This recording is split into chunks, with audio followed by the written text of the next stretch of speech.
দেবশ্রীপাদ নারদ বিনা যন্ত্রে সর্বদা কি বলে গো মা? নারায়ণ নারায়ণ নারায়ণ বলে।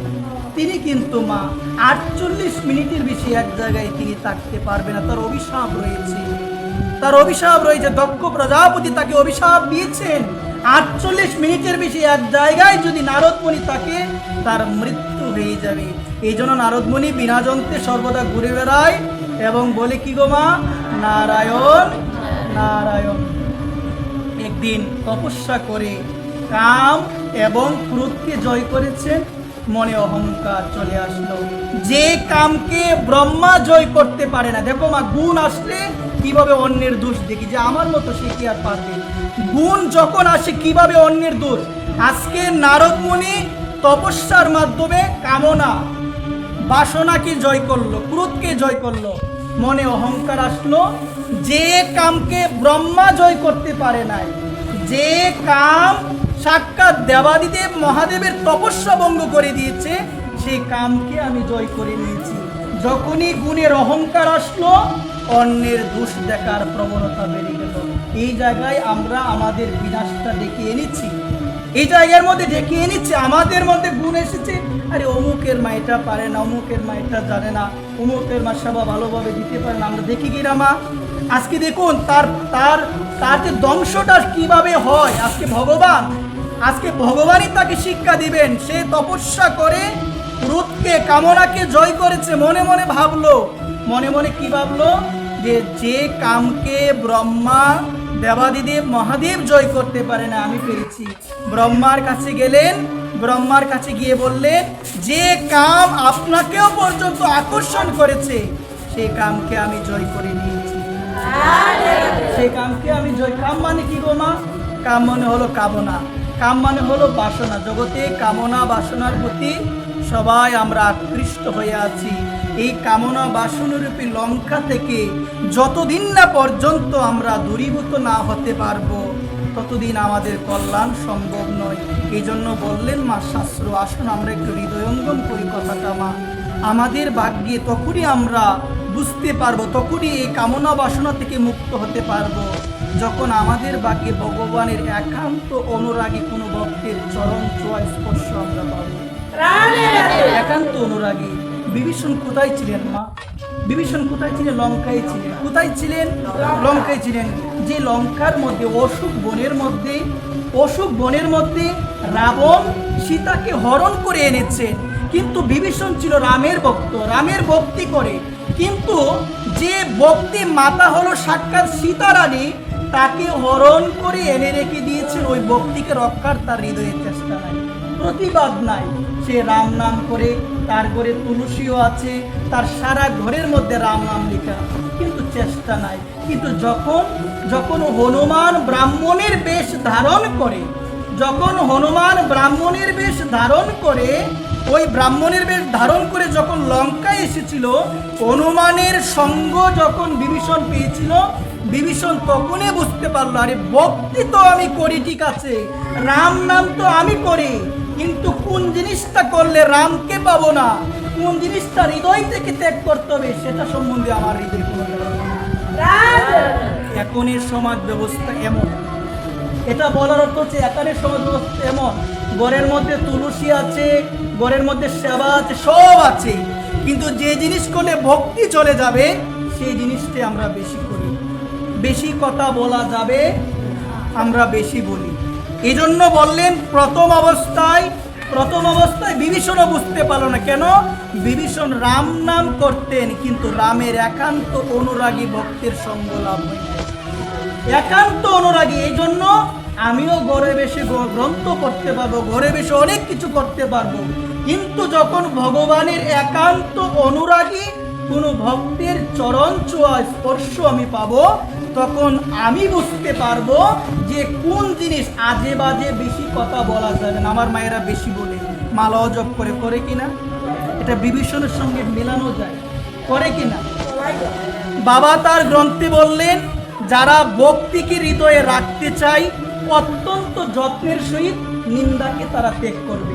এখন আমরা রাম নামও করি, মালা নিয়েও এখন নিন্দা পাবো তো কোনোদিন? বিভীষণ কখন পেলেন রামকে? যখন হনুমানের সঙ্গ পেলেন প্রতিবাদ করলেন রাবণের যে ভাই তোমার এই কাজটা ঠিক হয় নাই। তখনই রাবণের লাঠি জুটলো, বুঝতে পারলেন রামকে ডেকেছি কিন্তু হৃদয়ে রামের কোনো স্থান নাই। হৃদয়ে হলো কামনা বাসনার স্থান, হৃদয়ে হলো সমালোচনার স্থান, আমি বলবো হৃদয়ে হলো নিন্দার স্থান। এখন তো মায়েরা বাবারা এক জায়গায় বসলে, এক জায়গায় হাঁটতে গেলে, পথ ভ্রমণে বের হলে আমার মনে হয় না একটু ভগবানের কথা আলোচনা হয়। অন্য কি করে, অন্য কি বলে, সব এই আলোচনা। আমার মনে হয় এটা, আমি অনেক সময় শুনি, অনেক সময় দেখি, তা আমাদের মনে হয় তাহলে এই জায়গায় ভক্তিকে রক্ষার হৃদয়ে কোনো আমার চেষ্টা নাই। রাবণের লঙ্কার মধ্যে থাকতো বিভীষণ, রাম নাম করত, তুলসী সেবা করত সদা সর্বদা, তার সারা ঘরের মধ্যে লেখা ছিল জয় সীতারাম জয় সীতারাম। কিন্তু পরবর্তীতে বুঝতে পারলেন, যখন হনুমানের সঙ্গ পেলেন বুঝতে পারলেন ভক্তি করি বটে কিন্তু হৃদয়রূপ জায়গার মধ্যে লঙ্কার অভিমান থেকে কোনো দূরে যেতে পারি, এটার মধ্যে আমরা সবাই আছি। এই জন্য আমি নিবেদন করে বলি মা, সবার জন্য নিবেদন করে বলি, বাবা তার গ্রন্থে বললেন কথা ত্যাগ করো। বেশি কথা বলে যে বাজে কথা বলে সে কে শুনে কার কথা।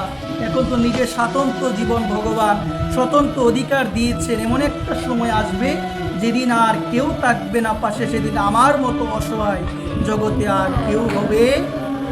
আসবে জীবনটা, সবার জীবনে আসবে, আমার জীবনও আসবে, আপনাদের জীবনে আসবে। কোথায় যাবে সেদিন পুত্র পরিজন, স্ত্রী পুত্র বান্ধব, কোথায় যাবে সেদিন আমার মতো অসহায় কেউ হবে না।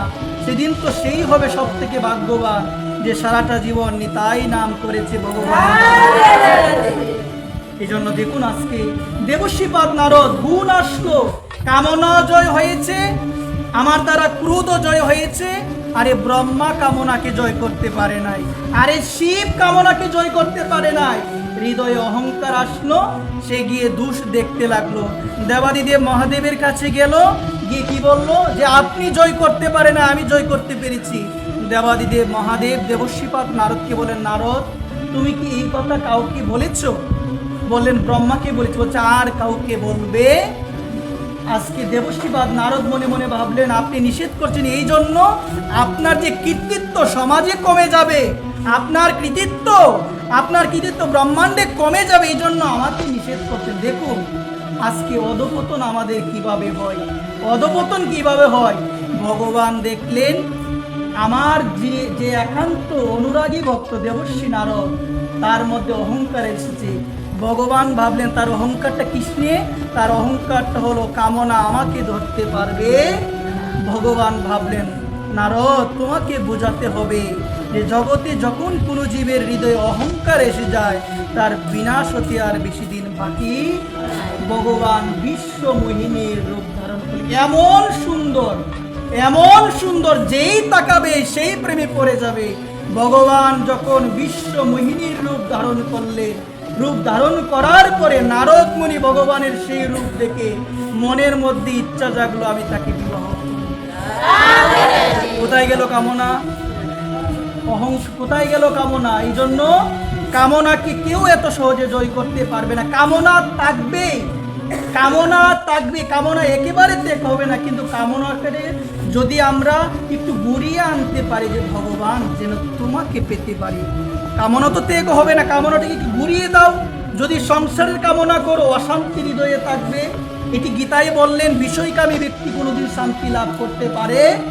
যার হৃদয়ে সদা সর্বদা স্ত্রীর চিন্তা, পুত্রের চিন্তা, আরে তার কোনোদিন জীবনের সুখ থাকে।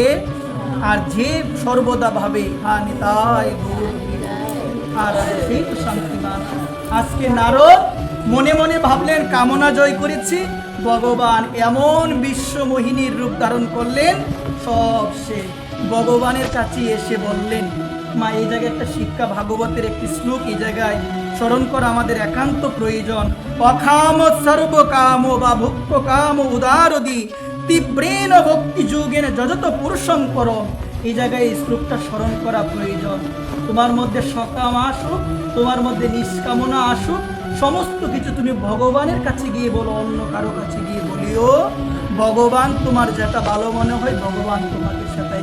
কামনা আছে, কামনা আছে এটা ভগবানের কাছে গিয়ে বলো। বাসনা আছে জগতের মানুষের কাছে না বলে জগতের মানুষ কিছু করতে পারবে না। এই জন্য ভাগবতে বলেন অকাম সর্বকাম বা মুখ্য কাম উদারতি তীব্রেণ ভক্তি যুগেন যজতে পুরুষম পরম। ভাগবত বললেন এই শ্লোকটি আমাদের সবকিছু ভগবানের কাছে গিয়ে বলো, তোমার যেটা ভালো মনে হয় ভগবান তোমাকে সেটাই দিয়ে দিবে, ভগবান দিয়ে দিবে। ভগবান তোমার যেটা ভালো মনে হয় তুমি দিয়ে দাও আমাকে, আমার কোনো সেই দিকে ইচ্ছা নাই।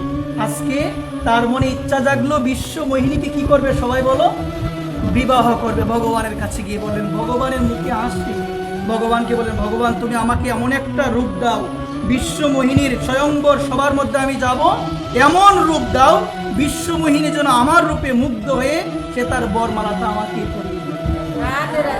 ভগবান মনে মনে আসছেন। ভগবান বললেন, কি বললেন, যে নারদ তুমি না ত্যাগী পুরুষ, নারদ তুমি না সর্বদা ভক্তি প্রচার করো, তুমি কেন সংসার জীবনে প্রবেশ করবে? দোষ কিভাবে মানুষ দেখে দেখুন, যখন গুণের অহংকার আসে দোষ দেখে বলছেন আপনার পাশে তাহলে লক্ষ্মী কেন, আপনার পাশে লক্ষ্মী কেন, দেবাদিদেব মহাদেবের পাশে মা সতী কেন, মা দুর্গা কেন, ব্রহ্মার পাশে মা সরস্বতী কেন, বলেন আমাকে। যখন গুণ আসে তখন আমাদের মধ্যে অন্যের দোষ দেখার প্রবণতা চলে আসে, যে আমার মতো গুণবান আর কি না, আরে অমুক মানুষ গুণবান মানুষ, যে যার গুণবানের অহংকার যার হৃদয়ে আছে আরেকজনের গুণের প্রশংসা করবেন, দেখবেন তার মুখের পাল্লা দেখবেন, মুখের দিকে তাকাবেন, মুখের দিকে দৃষ্টি দিবেন, দেখবেন জ্বালা যন্ত্রণায় সমস্ত প্রতিচ্ছবি মুখের মধ্যে গুণের যার হৃদয়ে অহংকার আছে। ভগবান চিন্তা করলে নারদকে কি করে বুঝাবো, ভগবান সঙ্গে সঙ্গে বললেন একটা সুন্দর রূপ দাও। ভগবান তাকে হনুমান মানে বানরের রূপ দিয়ে দিলেন, বানর রূপ দিলেন। আমরা কি নিজের রূপ নিজে দেখতে পারি? পারি তো। কি দিয়ে দেখতে হয়? দর্পণ। দর্পণ সবার ঘরে আছে। দর্পণ কেন রাখি আমরা? অন্য দেখবে না, নিজেকে দেখার জন্য। অনেক সময় বলি না আজকে অনেক সুন্দর লাগছে দেখে, বলি কি না? আওয়াজ নাই। তো দর্পণ মানে শাস্ত্র বললেন দর্পণ মানে হলো বিবেক। দর্পণে যেমন তুমি নিজেকে দেখো সুন্দর কিনা, ওই দর্পণ রূপে বিবেকে দেখতে হবে তোমার মধ্যে কত দোষ আছে, অন্যের দোষ না।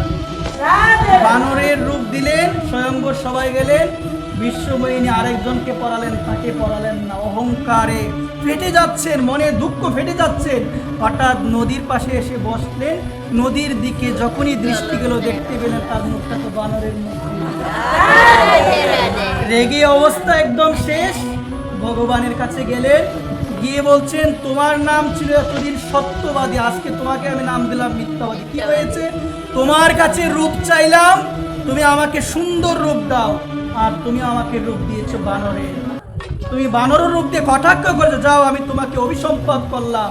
যে বানরের রূপ নিয়ে তুমি আমাকে অভিসম্পাদ করেছো, যে বানরের রূপ নিয়ে তুমি কটাক্ষ করেছো, আমি তোমার কাছে এসেছিলাম সুন্দর রূপ পাওয়ার জন্য, তুমি আজকে কটাক্ষ করে আমাকে তুমি বানরের রূপ দিয়েছো। এমন একটা সময় আসবে ত্রেতা যুগে ওই বানরের প্রতি তোমাকে নির্ভরশীল হতে হবে। একবার নির্ভরশীল হতে হয়েছিল কিনা? আমি মনে করি এটা ভালোই মা।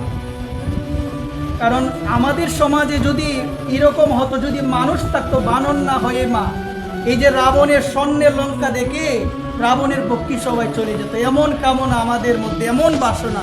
এই জন্য সবার আতুলো চরণে আমি অধম নিবেদন করে বলি, আমরা যেন এই জিনিসটি হৃদয়ঙ্গম করি। গুণ টাকা ভালো, গুণের অহংকার টাকা ভালো।